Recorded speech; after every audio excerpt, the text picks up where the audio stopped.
오늘은 여호와로 말미암아라는 제목을 좀 붙여봤는데요. 여러분들의 인생에서 벌어지는 일들, 그 제일 처음의 원인이 어디에 있다라는 걸 한번 생각해 본 적 있습니까?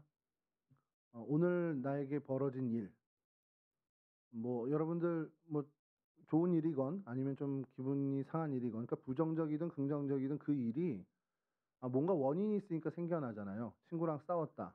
그럼 뭔가 원인, 서로 김밥을 먹으려고 그랬다 싸웠다든가 그런 원인이 있는데 그 원인의 제일 처음이 뭘까? 나는 왜 김밥을 좋아하는 사람이 됐을까? 어렸을 때부터 엄마가 나에게 김밥을 싸주셔서 그렇게 됐다? 엄마는 왜 어렸을 때 나에게 김밥을 싸주셨을까? 아버지가 돈을 잘 못 벌어서 김밥밖에 먹을 게 없어서 그렇게 됐다? 아버지는 왜 돈을 못 버셨을까? 할아버지로부터 유산을 잘 못 받아서 그렇다. 이런 것들 있잖아요. 그 원인을 계속 찾아가다 보면 더 찾을 수 없는 최초의 원인들이 좀 생겨날 겁니다. 요런 방금 같은 일의 제일 처음이면은 내가 태어나지 말았어야 되는구나. 이런 결과로까지 가겠죠. 그러면 거기서 이제 마무리가 될 텐데, 하여간 그렇게 우리가 원인을 찾고 원인을 찾는 것이 참 인생의 중요한 때가 있습니다. 특히 신앙생활을 할 때는요. 이게 왜 나한테 주어졌지? 이게 어디서부터 나한테 왔지라는 것을 생각하는 사람과 그렇지 않은 사람의 삶이 완전히 달라져요. 적어도 신앙의 태도에서.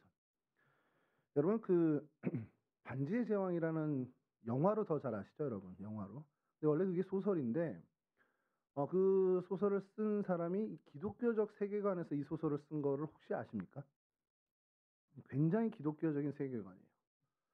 그 호빗 쪽이라고 하는 정말 볼품없는 여러 이제 역시 종족 중에 가장 나약한 종족이죠.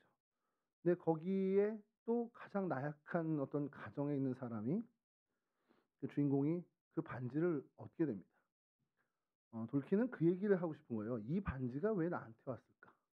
그것을 어쨌든 가져가서 그 불구덩이에 던져야 되는 게 이 사명이잖아요. 그러면 훨씬 더 요정들도 있고 정말 인간들도 있는데 왜 나한테 이게 왔을까? 그거를 생각해 보라라는 게 그 전체 소설의 사실 핵심입니다. 여러분들이 인생을 살아가면서 특별히 예수를 믿게 되고 교회를 다녔을 때 여러분들에게 주어진 이 일들에 대해서 이게 왜 나한테 주어졌지? 왜 하나님이 나한테 이걸 허락하셨지라는 질문을 갖고 사는 사람은 적어도 그 일에 있어서만큼 하나님의 뜻을 찾을 가능성이 높다라는 겁니다. 아주 정말 여러분 근본적으로 생각해서 내가 왜 믿는 가정에 태어났을까? 나는 왜 동성교회를 출석하게 됐지? 난 이곳에서 왜 어떻게 보면 신앙생활을 하게 됐을까? 그 첫 원인은 여러분들 아까 그 작업처럼 막 찾아가다 보면 그렇게 끝까지 안 찾아가더라도 하나님이 이렇게 허락해 주셨구나라는 결론에 도달하게 된다는 겁니다. 바르게 생각을 한다면. 자, 그런 취지에서 오늘 이 창세기 4장은 인류 최초의 어, 되어진 일에 대한 원인을 고백하는 고백이 나옵니다. 이 최초의 고백이에요. 아담과 하와가 에덴 동산에서 지내는 동안 그 동산의 많은 실과와 많은 좋은 것들이 하나님이 내게 주셨구나라는 고백을 한 적이 한 번도 없습니다. 동산에서 쫓겨난 이후에 가인이라는 아들을 얻게 돼요. 그러니까 지금 가인이라는 아들을 얻게 된 게 아니라 아들을 얻고 가인이라는 이름을 붙인 거죠. 자, 가인이란 이름의 뜻이 뭐냐? 내가 여호와로 말미암아 등남하였다. 이게 가인입니다. 내가 아들을 얻었는데 이게 우리 남편 아담 때문이 아니라 하나님으로 인해서 내가 얻었구나 라는 거예요. 왜 그러냐? 에덴에서 또 쫓겨났습니다. 쫓겨난 이후에 아담과 하와가 가졌던 마음은 이제 다 끝났구나라는 거예요. 모든 것이 끝났다라는 상실감입니다.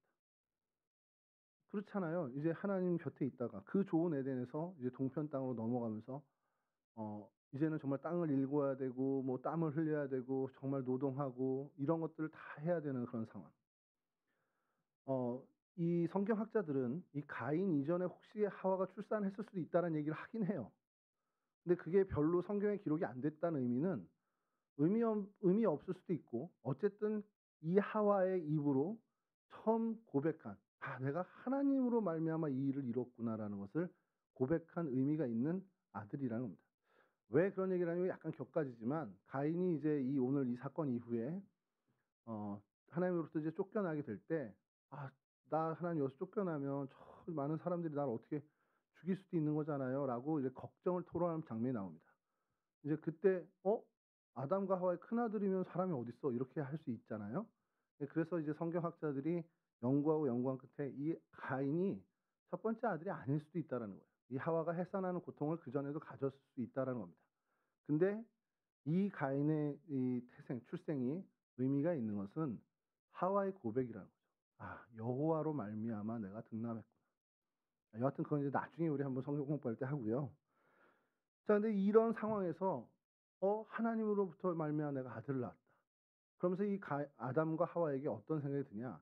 맞아, 우리가 동산에서 쫓겨날 때 하나님이 여자의 후손, 우리의 후손을 통해서 마귀의 머리를 상하게 하고 마귀는 그의 뒤꿈치를 상하게 할 거라는 약속을 하셨지. 아, 그럼 그 약속을 이루시려나 보다.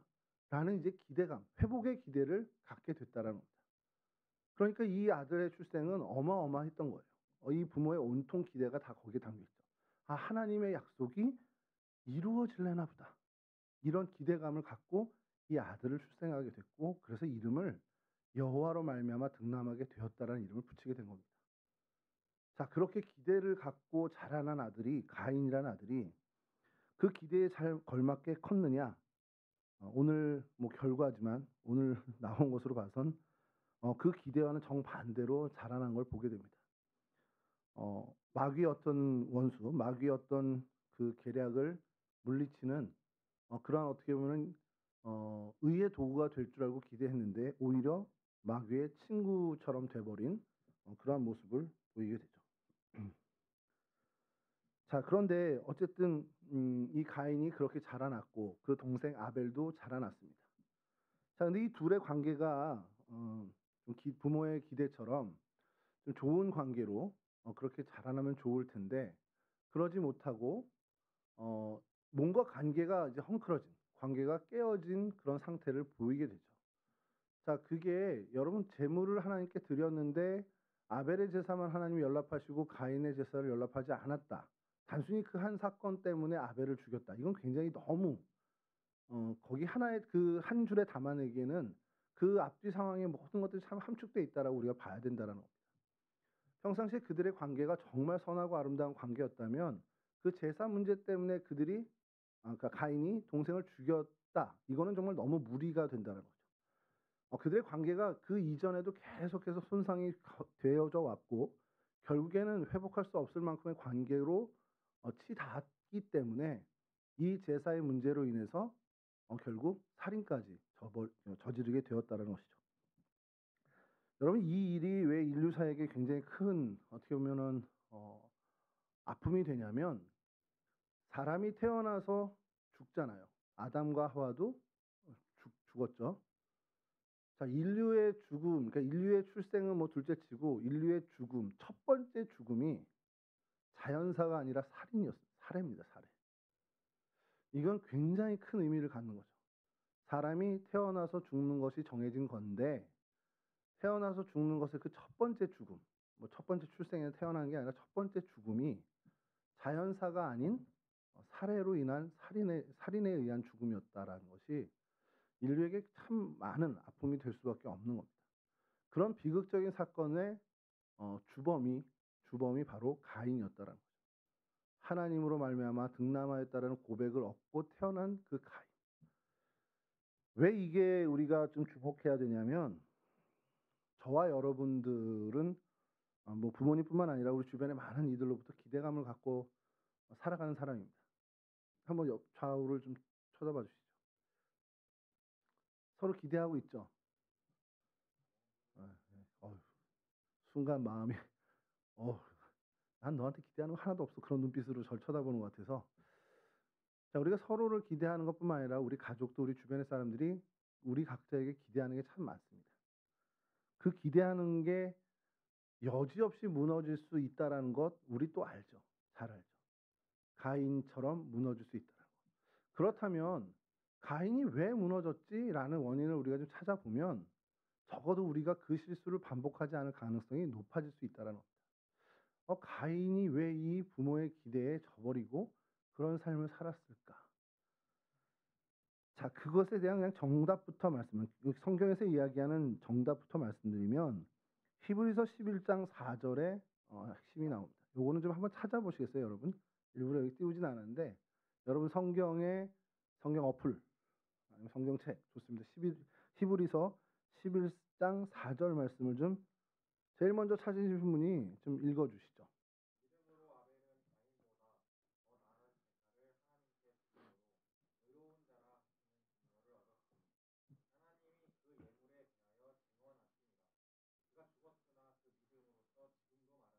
아멘. 자, 아벨의 제사와 가인의 제사로 이 비극, 정말 인류의 최초의 죽음이 살인이라는 것으로 인해서 벌어진 죽음이었다라는 그 비극을 초래했는데, 그럼 이 아벨의 제사는 뭐고 가인의 제사는 무엇이었기에 하나님은 아벨의 제사를 받고 가인의 제사를 받지 않았냐? 사실 어떻게 보면은 이 살해의 직접적인 원인이 됐던 가장 근접한 원인이 되었던 이 제사의 연락 문제인데, 그럼 왜 아벨의 제사는 받고 가인의 제사는 받지 않았냐? 이게 핵심이라는 거예요. 근데 제가 신학교 때 배울 때 어떻게 배웠냐면, 이건 뭐 굉장히 예전에 이제 신학 교수님들이 하던 얘기인데, 아벨의 제사는 피 흘림이 있는 제사였다. 가인의 제사는 그냥 농산물에 대한 제사, 그러니까 피 흘림이 없는 제사였다.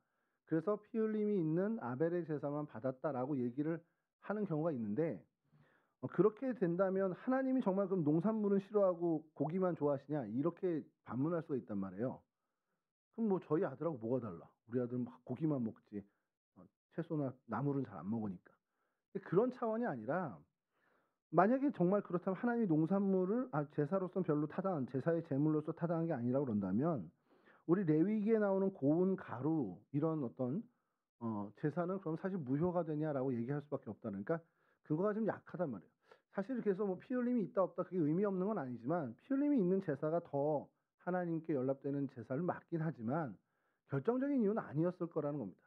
그래서 그 원인이 뭘까 성경학자들이 찾은 결과 방금 읽은 히브리서 11장 4절에서 그 답을 찾은 것이 아벨의 제사는 가인의 제사와 다른 것이 하나 있는데 믿음으로 제사를 드렸다라는 거예요.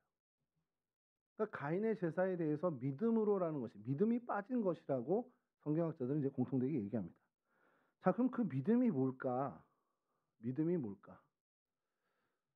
자, 이거에 대한 힌트가 또 하나 있는 것이 제가 이건 창세기 4장 4절에서 5절 말씀인데 이건 제가 그냥 읽어드리면 아벨은 자기도 양의 첫 새끼와 그 기름으로 드렸더니 여호와께서 아벨과 그의 제물은 받으셨으나 받다라는 이 샤아라는 히브리어가 있습니다.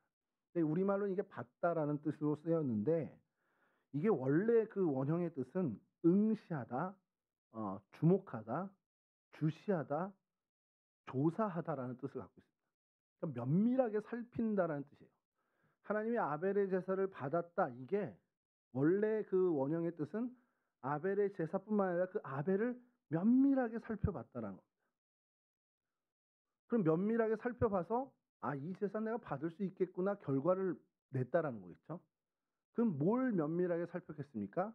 그의 믿음, 그의 삶, 그의 마음, 그의 자세, 그의 정성, 그의 태도를 살펴봤더니 이건 믿음으로 드린 제사구나라고 해서 하나님이 받으셨다라는 거예요. 그럼 여러분 이 얘기는 뭐냐면 가인은 그렇지 않았다라는 걸 얘기하는 겁니다. 반증하는 겁니다. 가인은 면밀하게 살펴봤더니 믿음이 없는 거예요. 그의 마음이나 자세나 정성이나 태도에 전혀 하나님을 향한 믿음이 있지 않아서 하나님이 그 제사를 안 받으셨다라는 겁니다. 이게 사실은 결정적인 일입니다. 여러분 그러면 잠깐 격가지로 나가서 우리의 예배는 어떠냐는 거예요. 저와 여러분들의 예배는 하나님이 정말 주목해서 여러분들의 심령을 저는 여러분들 이렇게 보면 똑같죠. 뭐 어차피 지금 안경이 도수도 안 맞아서 잘 안 보이기 때문에 저를 쳐다보고 있는지 어쨌든 검은색이 많으면 고개 숙인 거고 살색이 많으면 쳐다보고 있는 거니까 그 정도는 보인단 말이에요. 근데 저랑 눈이 마주치는지 저를 주목하고 있는지는 몰라요. 여기서는 안 보이거든요. 근데 사실 보인다 해도 저를 바라보면서 속으로 딴 생각할 수 있잖아요.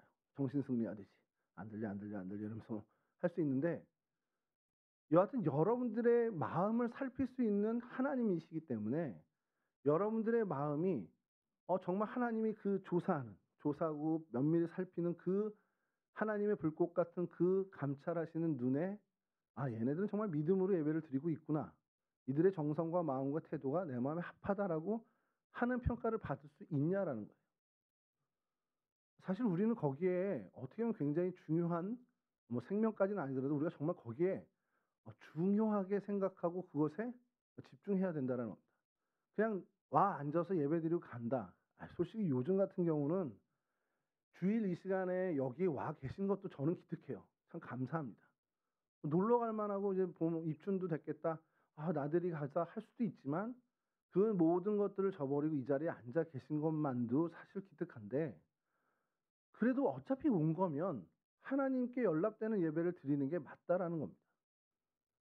그냥 왔다가 하나님이 연락하지도 않은 예배를 드리고 갔다. 그럼 얼마나 안타까운 일입니까? 하나님께서 감찰하시는 하나님께서 면밀하게 보시는 그 기준에 여러분들의 마음과 자세, 정성과 태도 그것이 믿음의 예배구나라는 인정을 받으셔야 된다는 거죠. 그것을 위해서 정말 우리가 사실 집중해야 된다는 겁니다. 자, 이들 어쨌든 이 가인과 아벨의 예배가 이렇게 믿음으로 큰 차이가 하나님으로부터 인정받고 안 받는 것에서 차이가 났단 말이에요. 자, 그러면 인정받을 수도 있고 누군 인정 못 받을 수도 있잖아요. 그게 인간사잖아. 오늘날에도 다 그렇잖아요. 오늘날에도 하나님으로부터 인정받는 사람이 있고 그렇지 못한 사람이 있습니다. 교회 안에서도 있을 거예요. 그럼 그런 사람마다 서로 다 죽이고 막 이렇게 해요? 안 그러는데 이 가인과 아벨은 왜 거기서 사람을 죽이는 것까지 가게 됐느냐? 사실 거기에 좀 초점을 맞춰보자라는 겁니다. 오늘 5절과 6절에서 나온 것 중에 가인과 그의 재물을 받지 아니하신지라 그러니까 가인이 몹시 분하여 안색이 변했다라는 겁니다. 그러니까 가인이 그런 사람이었던 거예요. 하나님으로서 내가 인정받지 못하면 막 분개하는 그런 성향의 사람. 그러니까 성향이라기보다 그렇게 영향이 안 되는 사람이었다라는 겁니다. 그러니까 아벨을 죽이는 그 끔찍한 선택을 할 수밖에 없어요. 죽이고 나서 후회했겠죠. 하나님으로부터 책망받을 때 노 땅으로 쫓겨날 때도 그런 후회했을 겁니다. 그럼 왜 후회할 짓을 했을까? 거기에 오늘 좀 엉뚱하지만 오늘날 우리가 좀 생각해 봐야 될 것을 좀 한 것이 뭐냐면 아벨에게는 전혀 문제가 없었을까? 이런 생각을 하는 겁니다. 하나님으로부터 인정받은 아벨이 인정받지 못한 형 가인에 대해서 어떠한 태도를 취했을까? 또 인정받지 못한 가인은 인정받은 아벨을 향해서 그 분개하는 마음이 왜 처음부터 일어났을까? 아니면 어쩌다 그런 분개하는 마음이 일어났을까라는 거예요. 우리가 얼핏 이 행동들을 보면 아벨은 아무런 잘못이 없습니다. 그냥 하나님 앞에 연락되는 제사를 드리는데 그냥 집중한 사람이니까. 오늘날로 치면 나 예배 드리는데 제가 어떤 예배를 드리든 말든 난 신경 안 쓰고 하나님 앞에 내가 드리는 예배에만 나 집중할래. 굉장히 쿨한 모습이지만 사실은 성경에서 이 사건을 우리에게 들려주시면서 우리에게 교훈하는 메시지는 거기에서만 머무르지 않습니다. 한 걸음 더 들어가서 아벨에게 좀 아쉬웠던 것들을 좀 우리가 살펴볼 수 있다는 거죠. 여러분 우리 안에는요 언제나 상처받은 가인이 있고요 배려 없는 아벨이 있습니다. 근데 그 배려 없는 아벨은 결국 피투성이의 아벨로 바뀌게 되는 과정을 또 겪게 돼요. 무슨 말이냐? 우리는 공동체로서 하나님 앞에 나가야 된다는 겁니다. 개개인으로 하나님 앞에 나가는 것도 사실은 좋죠. 의미 있고 그것도 우리가 행해야 되는 거지만 개별적으로 하나님 앞에 나아가 인정받는 것도 중요하지만 우리 공동체 전체가 하나님 앞에 연락되는 예배를 드리고 하나님으로부터 인정받는 것이 굉장히 중요하다라는 겁니다.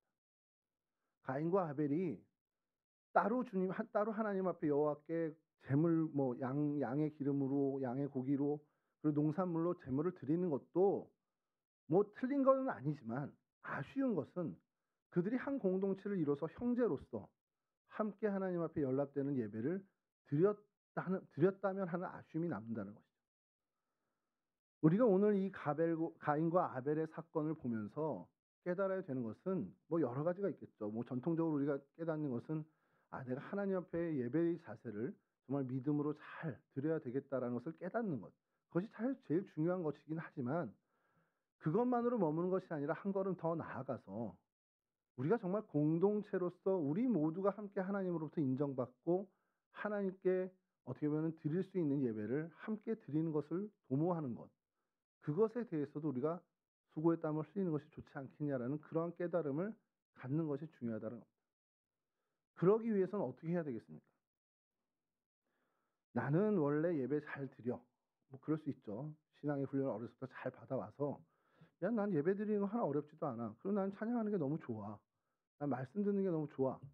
물론 우리 교회는 없겠지만 어쨌든 그렇게 하는 사람이 있고 나 엄마 때문에 어쩔 수 없이 가. 안 가면 엄마가 또 난리쳐. 나 어쩔 수 없이 교회 가는 거야. 이런 사람도 있을 수 있습니다. 그러니까 무슨 말이냐면 우리가 같은 공동체 안에 같은 청년이지만 뭐 우리 뭐 어르신들도 다 마찬가지예요. 믿음의 분량은 다 다르다라는 겁니다. 믿음의 역량은 동갑이고 같은 날 같이 태어난 쌍둥이들도 달라요. 예주하고 용준이가 들으면 아니요, 우린 똑같아요 이렇게 할 수도 있겠지만 모든 사람마다 그 개인의 신앙의 역량과 신앙의 깊이와 신앙의 성숙은 다 다를 수밖에 없습니다. 그러니 드리는 예배도 사실 차이가 날 수밖에 없겠죠. 그러면 평균보다 좀 더 성숙한 예배를 드리는 좀 더 성숙한 신앙인은 평균보다 좀 덜한 그 예배를 좀 어려워하는 이들에 대한 배려를 가져야 된다. 그리고 내가 아직은 예배에 대해서 그렇게 참 집중하지 못하는 그런 마음을 가진 사람이라면 내가 빨리 성숙하고 성장해서 이 예배를 정말 기쁨으로 드리는 사람이 되겠다라는 개인적인 노력도 필요하다라는 거죠. 평균 이상의 어떤 성숙함을 가져서 나는 예배에 대해서 별로 어떻게 보면 흔들리지 않는 믿음을 가진 사람이 나는 뭐 이런 거 다 문제 없으니까 다 해도 돼. 이렇게 할 수도 있고 그것에 대해서 좀 뭔가 불편함을 갖게 된 사람은 그것으로 해서 불편한 것 때문에 괴로워진다면 믿음이 좀 더 큰 사람이 그 불편함을 제어해 주는 게 맞다라는 겁니다. 예를 들게요. 저희 교회에서는 뭐 일어날 수도 없는 일이지만 전에 있던 교회에서 청년들이 한 120명 정도 모여요. 주일에 모이면 너무 다르죠, 다. 찬양을 하고 찬양이 끝날 때 찬양 인도자가 기도를 하는데 그거 찬양 인도자가 기도하는 게 너무 힘들다는 거야. 한 청년 하나가. 그럼 어떻게 했으면 좋겠어? 그랬더니 목사님이나 전도사님이 기도하시는 걸로 했으면 좋겠다는 거예요. 그래서 솔직히 속으로 얘기한 생각이 든 게 그게 무슨 의미가 있는데? 이런 생각이 드는 거죠. 그리고 헌금 봉헌을 하는데 봉헌 기도를 돌아가면서 했습니다. 청년들 한 사람씩. 그러니까 그때는 리더인데 리더들이 이제 오늘 뭐 1조 리더라 그러면 1조 리더가 나와서 봉헌 기도하고 이렇게 돌아왔다. 근데 그 청년 중에 하나가 목사님 나 이게 너무 불편해요. 그랬더니 뭐가 그렇게 불편하니? 그랬더니 이게 헌금 기도, 봉헌 기도는 그래도 목사님이 하셔야 되는 거 아니에요? 그러면서 그 청년들, 지체들이 하는 그 기도에 대해서 불편을 갖는 거예요. 자, 이런 얘기 하니까 여러분들 지금 눈을 뻐끔뻐끔해서 그게 뭐가 문제인데? 이런 생각을 하잖아요. 근데 그게 불편하고 마음에 거치는 사람들이 있단 말이에요. 그러면 우리가 전체 공동체로 생각, 그냥 제일 편한 건 제가 그래서 그건 아무 의미 없는 거야. 그거는 누가 해도 하나님이 받는 거지. 우리가 다 예배자인데 이렇게 해서 설득해 주면 되죠. 알맞는 말로 설득하면 제일 맞는 말일 수 있는데 근데 우리가 좀 더 전체 공동체다. 그리고 그 친구, 마음에 거치고 마음을 불편한 친구에 대해서 배려를 한다면 근데 우리가 고치는 게 맞습니까? 그 사람 보고 고치라고 강요하는 게 맞습니까? 조금 더 성숙한 사람들이 고쳐주는 게, 그러니까 조금 바꿔주는 게, 그가 좀 덜 불편하게 예배의 모든 것들을 만들어주는 게 사실 어떻게 보면은 배려하는 모습이 될 수 있다는 겁니다. 그런 어떤 예예요, 예인데 오늘 우리 동성교회 청년부에는 그런 일들을 부딪히는 건 없습니다만 우리가 살아가면서 서로가 서로를 바라보는 시선에 있어서 항상 그 배려의 마음이 있어야 한다는 겁니다. 나는 이 뭐 좀 리얼하게 얘기해서 같은 학교를 다니는데 술 한 잔 때문에 담배 한 대 때문에 하나도 흔들리지 않는 신앙을 가진 사람과 그 모습을 보면서 정말 그 밑둥이부터 흔들리는 사람이 있을 수 있어요. 그렇게 신앙의 차이가 날 수 있습니다. 그러면 누가 그것을 어느 쪽에서 스스로를 조절을 해야 됩니까? 그건 믿음이 큰 사람이 좀 절제하는 모습을 보여주는 거죠. 가장 대표적인 게 사도 바울이었습니다. 고린도 교회에 우상 숭배라는 것이 굉장히 큰 문제가 됐어요.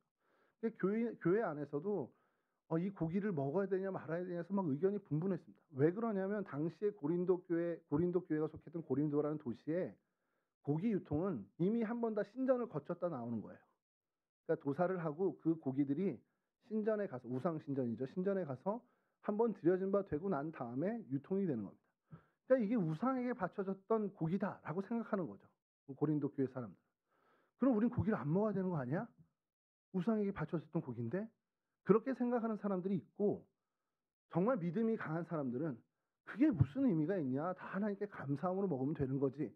라는 사람들이 있었어요. 그게 고민이 되고 그게 문제가 되니까 사도 바울이 뭐라고 답을 합니까? 사도 바울도 아무 문제가 없는 거예요. 그걸로 먹는 게 그게 무슨 의미였어요? 우상이 무슨 신도 아닌데 사실. 그거 들어갔다 나온 게 무슨 여기에 큰 해악이 있겠냐? 그러나 형제가 실족한다면 난 평생 고기 안 먹겠다라는 얘기를 하는 거예요. 그게 사도 바울의 자세였습니다. 그렇게 하는 배려와 그렇게 서로를 사랑하는 마음에서 출발한 이 배려 덕분에 고린도 교회의 분쟁은 사라지게 되죠. 사도 바울의 사역도 그렇게 열매를 계속 맺게 됐습니다. 오늘 우리가 이 가인과 아벨의 사건을 보면서 우리 마음에 좀 가져야 되는 것은 서로를 배려하는데 그 배려의 출발이 그 지체를 사랑함으로써 시작해야 된다는 겁니다. 그러니까 우리 동성교회 청년부 안에 서로 지체 간에 서로에 대한 정말 저 영혼이 하나님 앞에서 은혜 받고 저희가 정말 하나님의 은혜 받고 하나님의 영광을 보고 하나님과 가까워지는 그 일을 위해서 내가 뭘 도울 수 있을까라는 정말 그 사랑의 마음에서 출발해야 된다. 왜냐하면 우리 사이에 아무런 사랑의 관계가 없다면 제가 하나님의 은혜를 받든 말든 나랑 무슨 상관이야 이렇게 될 수 있는데 하나님은 우리를 공동체로 바라본다는 시선을 우리가 알고 나 하나 어떻게 보면 예배 잘 드리는 것으로 끝나는 게 아니라 우리 전체의 예배가 하나님께 연락돼야 된다라는 그런 마음을 갖는다면 서로가 서로를 사랑하며 배려하는 모습을 갖게 된다는 것이죠. 뭐 이 본문을 특별히 어떤 생각이 있어서 정했다라기보다 지난 한 주간에 계속 새벽 인도를 하고 이렇게 하다가 창세기를 좀 접하게 됐는데 가인과 아벨에 대해서 계속해서 마음이 불편한 겁니다. 특별히 이제 가인에 대해서.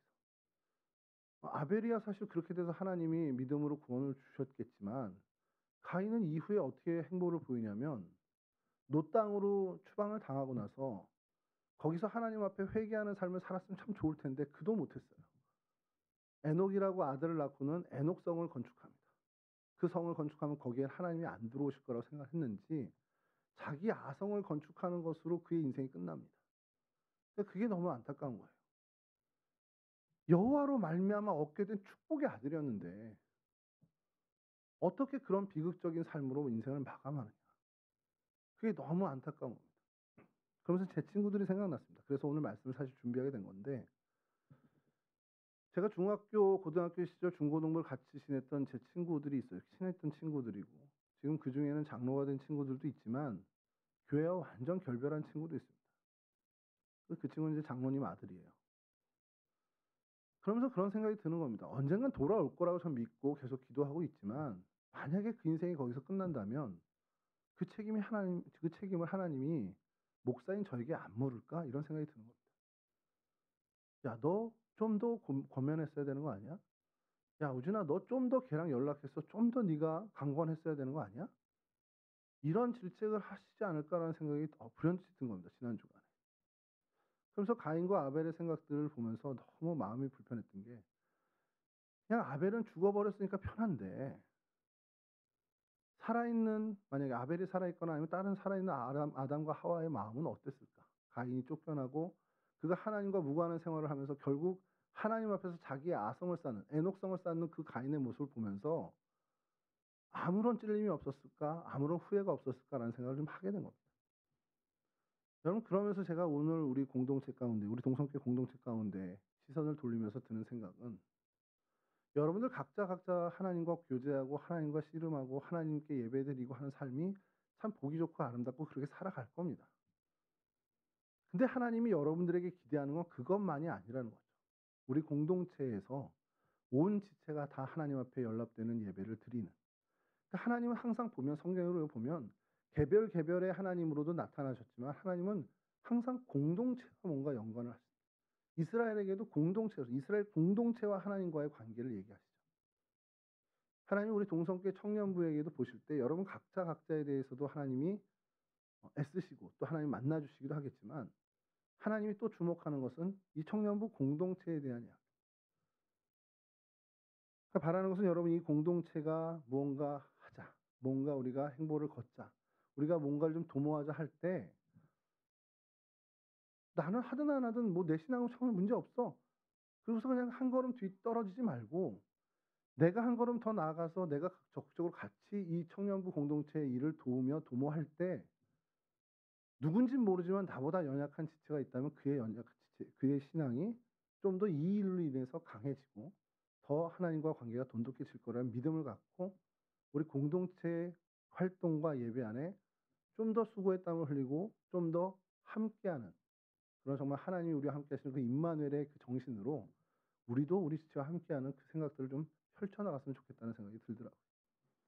뭐 이건 제 목사로서의 바람일 수도 있지만 그렇게 된다면 우리가 인원이 많고 적음의 문제가 아니라 우리 공동체 안에서 정말 선하고 아름다운 일들이 벌어질 것이고 이 공동체를 통해서 하나님의 역사하심을 우리가 경험하게 될 것이고 이 공동체를 통해서 하나님과 깊은 교제를 나누는 정말 신앙 공동체가 더욱더 건강한 신앙 공동체가 되리라는 확신이 있습니다.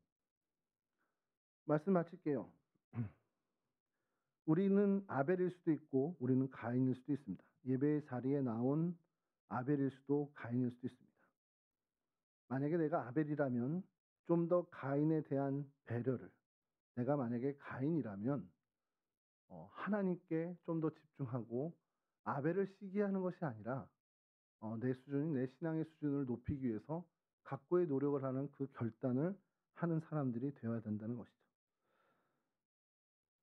만약에 우리가 실수해서 혹 가인처럼 우리 예배를 하나님께 연락드리지 못하는 그러한 삶을 만약에 산다면 하나님 우리에게 계속해서 기회를 주십니다. 내 아성을 쌓는 것이 아니라 하나님 앞에 계속해서 그 기회를 잡고 하나님과의 관계를 회복하기 위해서 애쓰는 부단한 노력이 우리 가운데 있어야 된다는 것이죠. 여러분 이 젊은 날에 이 일을 정말 매듭졌으면 좋겠어요. 하나님과의 관계에 있어서는 나이 들어서 계속 그것 때문에 시름시름하고 그것 때문에 막 힘들어하는 게 아니라 여러분들의 젊은 날에 확실한 매듭을 짓고 적어도 하나님과의 관계에 있어서 내가 틀림없는 사람이 되는 그러한 일에 여러분 집중하는 이 청년기를 보낼 수 있기를 주님의 이름으로 축원합니다. 그래서 여러분 젊음의 날에 적어도 한 가지 나 뭐 연봉 몇 됐어. 나 뭐 차 이 정도 샀어. 나 직장만 했어. 이런 걸로 하나 스스로를 어떻게 보면 대견하는 게 아니라 나 젊었을 때 그래도 하나님 하나는 확실히 붙잡았어. 나 젊었을 때, 나 청년 때 그래도 확실하게 나 예수의 사람이 됐어. 라는 것이 여러분들의 자랑이 되실 수 있기를 주님의 이름으로 간절히 축원합니다. 잠깐 기도하겠습니다. 좋으신 아버지 하나님 감사합니다. 저희들을 불러주셔서 하나님 백성 삼아주시고 특별히 하나님과 귀한 교제를 나눌 수 있는 예배자로서의 삶을 살게 하여 주시니 감사를 드립니다. 하나님 우리와 만나주시고 우리와 교제해 주시고 하나님의 백성으로 살게 하셨습니다. 그러나 하나님으로 말미암아 얻게 된 우리의 생명과 우리의 모든 것들을 돌아보면서도 우린 때로는 가인이 될 때가 있음을 압니다. 하나님 우리가 아벨의 삶을 살든 가인의 삶을 살든 하나님 우리가 정말 하나님께 더욱더 집중하는 삶을 살 수 있도록 도와주시고 우리가 하나님 공동체로서 하나님 앞에 나아가는 우리가 아벨이 되었을 때 좀 더 가인을 배려할 수 있는 신앙의 넉넉한 삶을 사는 저희들 되게 하여 주시옵소서. 혹 우리가 실수하여 하나님을 놓치는 삶을 선택했다 할지라도 하나님 주시는 그 기회를 다시 한번 붙잡고 하나님께로 돌아와 정말 믿음으로 하나님 앞에 나아가는 거룩한 하나님의 백성 될 수 있도록 늘 깨워주시고 늘 우리를 붙잡아 주시옵소서. 그래서 하나님 우리의 젊음의 날, 우리의 청년의 때에 적어도 하나님과의 관계만큼은 확실한 매듭을 짓고 살아갈 수 있는 거룩한 인생 될 수 있도록 하나님 이 땅에서의 어떤 것을 이뤘다라는 것으로 스스로 만족하는 것이 아니라 하나님과의 관계에 있어서 내가 적어도 예수의 사람이 되었다라는 그 하나로 자부심을 가질 수 있는 귀한 청년의 때를 보내는 저희 모두가 될 수 있도록 도와주시옵소서. 감사하며 예수 그리스도 거룩하신 이름으로 기도합니다. 아멘.